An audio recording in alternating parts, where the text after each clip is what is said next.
And welcome back to the Livingston Parish News Weekly Show, a podcast brought to you by the Livingston Parish News.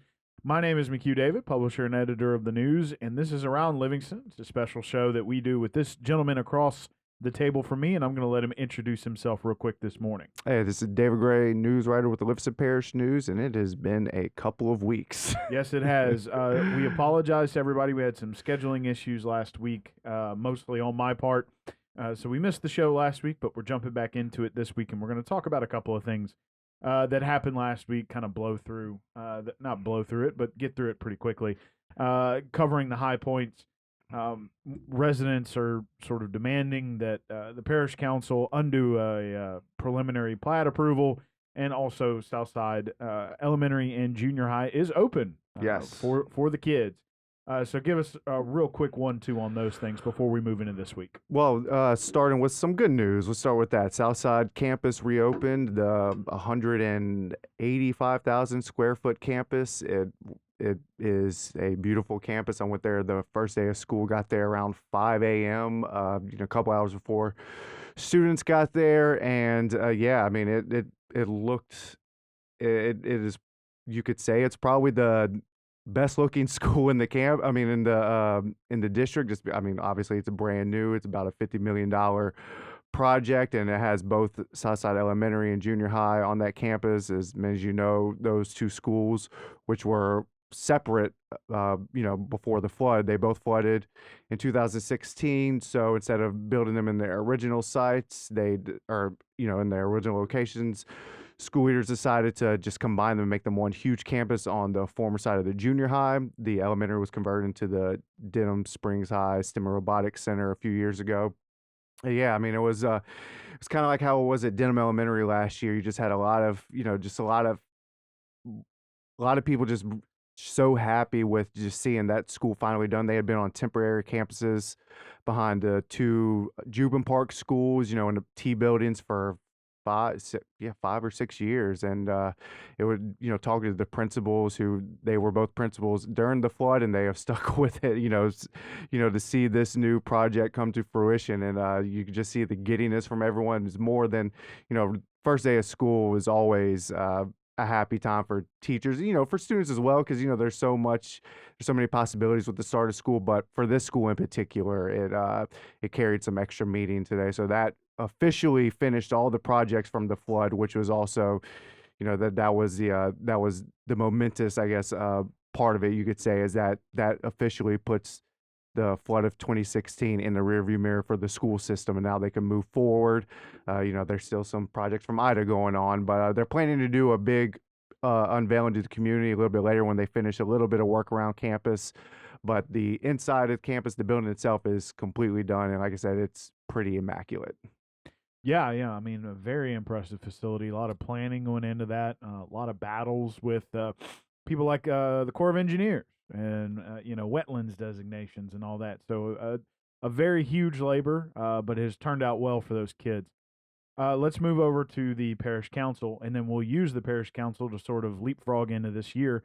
But let's start with the news from last week. Residents and go ahead. Yeah, residents in District 5. This has been they filed a petition to get the parish council to revoke its preliminary plat approval for Deer Run, which is a 2,000 lot subdivision on 4-H Club Road. It's one of two big subdivisions that have received preliminary approval this year, along with Sweetwater, which is almost 500 lots a little further north on 4-H Club Road. But this is one of those big subdivisions that's been, we've spent much time talking about developments this year. There's been 3 big subdivisions that have worked their way through the system, and this one got preliminary approval back in June, I believe. But the residents, they feel that there was some issues with that approval. They specifically, in their lawsuit, they mentioned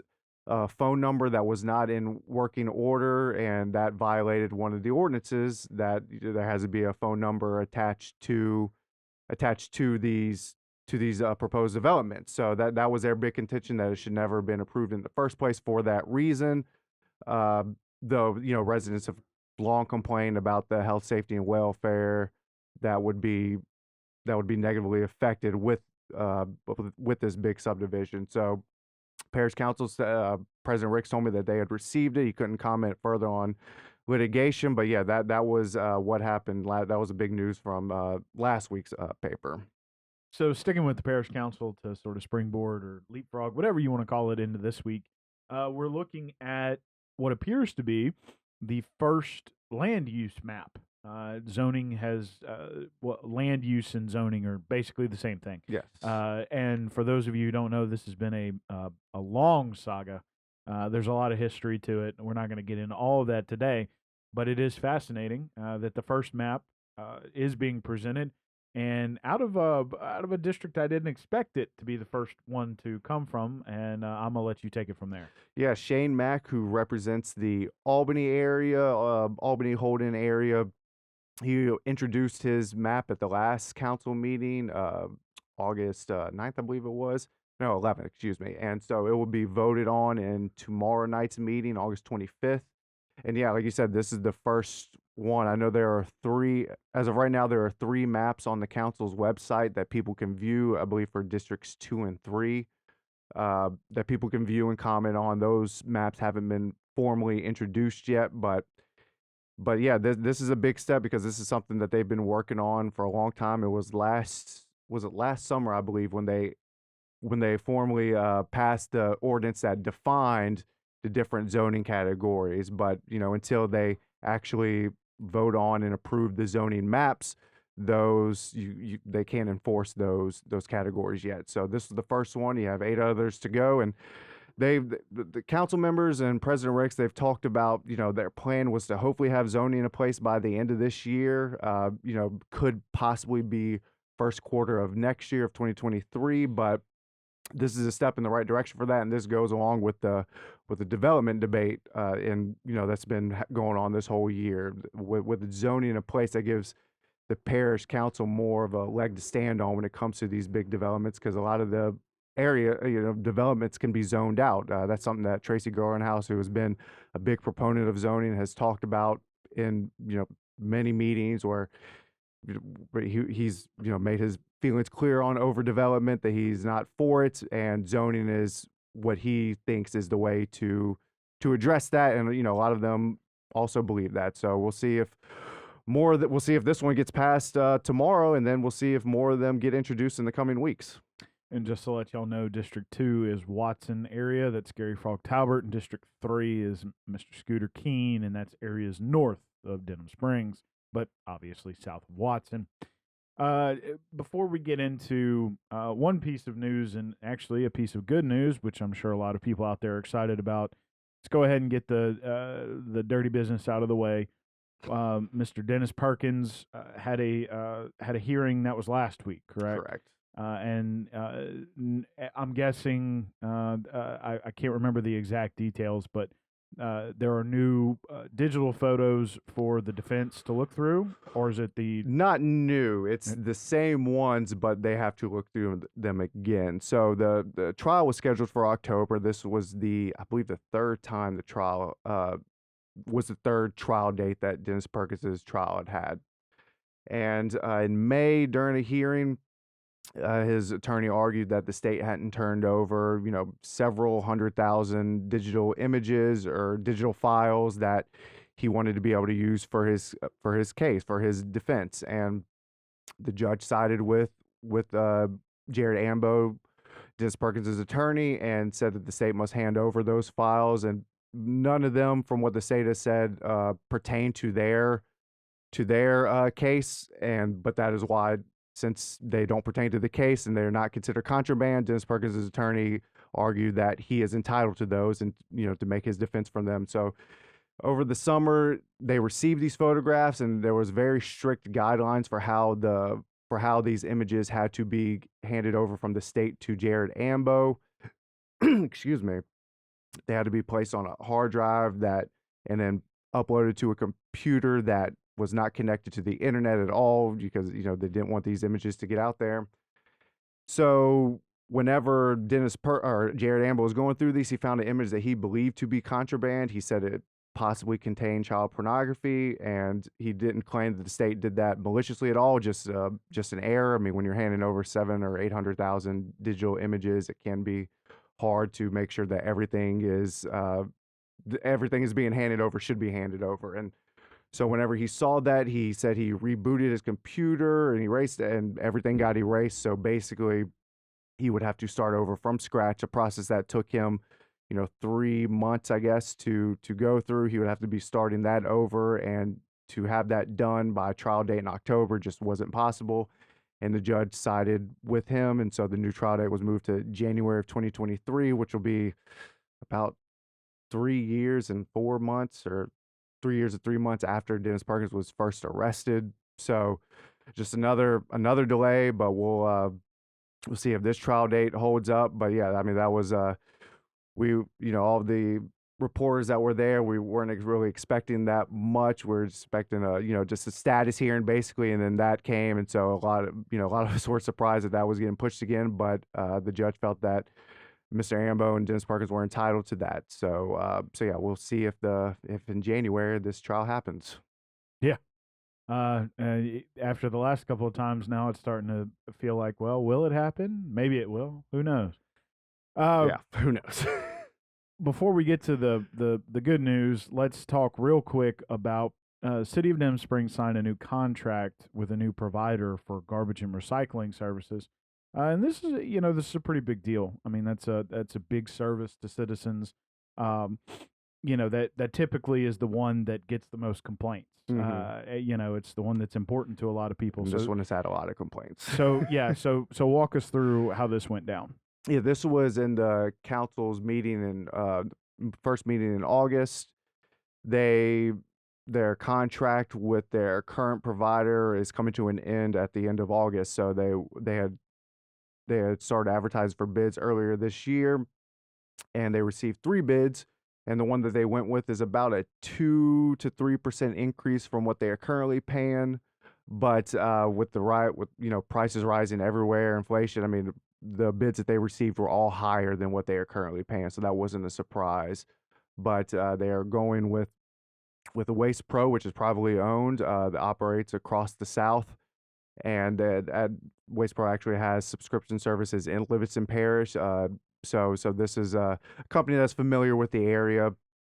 And so I believe it's like I said, 2 to 3% increase. But the other bits that they received, one was 150% increase for trash, and about a 128% increase for recycling. So yeah, and then I think the next one was about a 40-ish% increase, something like that. So yeah, I mean, they obviously went with the low bid, so that should start in September. The new contract will kick in then, and so the city actually has sent letters to all of its residents and posted on its social media pages and website about the new services. So if you want to know what to do, I believe you have to for the first collection day in September, you need to put your old trash cans out. But like I said, go check out the letter that you should have received and their social media pages, because that will have all the information you need. So, getting away from trash, and hopefully the city of Denham will be able to allay some concerns and reduce those complaints. But last but certainly not least for this episode, we're going to be talking about a piece of good news. Multiple cancellations kept for various reasons. In 2020, this particular event was canceled because of COVID. And in 2021, it was canceled due to damage from Ida. So after 2 years of being on hiatus, the Livingston Parish Fair is returning, along with the Midway and all the events, including the Livingston Parish News Spelling Bee. So tell us a little bit about, how it feels for especially the fair staff, the folks that run that facility, getting back to something a little normal. Yeah, this was one of the big stories we had whenever we posted it last week, because this is something that people have been looking forward to it's 2019 was the last year that the Livingston Parish Fair took place. And Lynn Sibley, who's the president of the Fair Association, she has been involved with it since she was a child.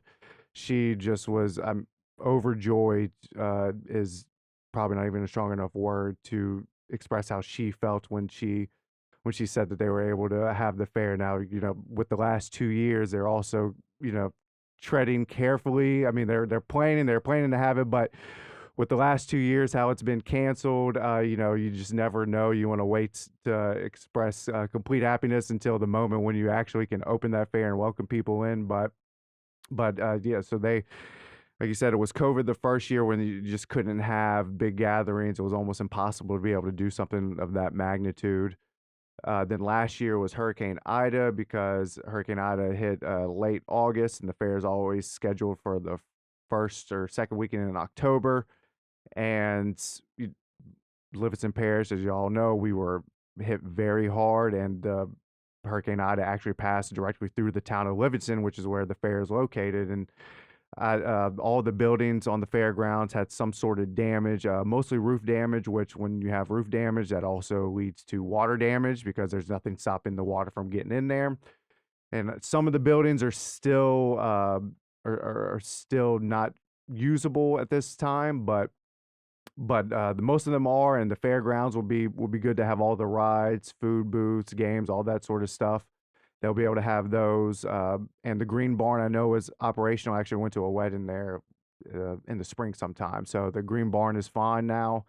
But yeah, it just took a while to be able to get that. I know last year she said they were trying to, maybe have some rides, just like a fair on a smaller scale, but they didn't even get power back until mid-October, I believe, which, you can't plan to have a fair when you don't even know if you're going to have power for the fair. And at the time, the fairgrounds was used as kind of a hub for all the electric crews that were coming in from across the country to restore power to Louisiana, especially Livingston Parish, which, like I said, was hit hard. So yeah, well, but yeah, right now the flood is back. I mean, not the flood, good Lord, the fair is back. Scheduled for October 4th through 9th. That Saturday before the fair, there's going to be a parade. Then the next day, that Sunday, they have some of the baby beauty pageants. And then it'll get rolling really that Tuesday, which is family nights, and then go on the rest of the week. So yeah, fair's back, and so we're looking forward. We should have a schedule of events released pretty soon, and when we have that, we'll get that up on our website for sure and in the paper. Well, thank you, sir. We appreciate it, and we appreciate you guys out there for joining us for this edition of Around Livingston, where I sit down with Mr. Gray here and talk about what's going on in news and lifestyle.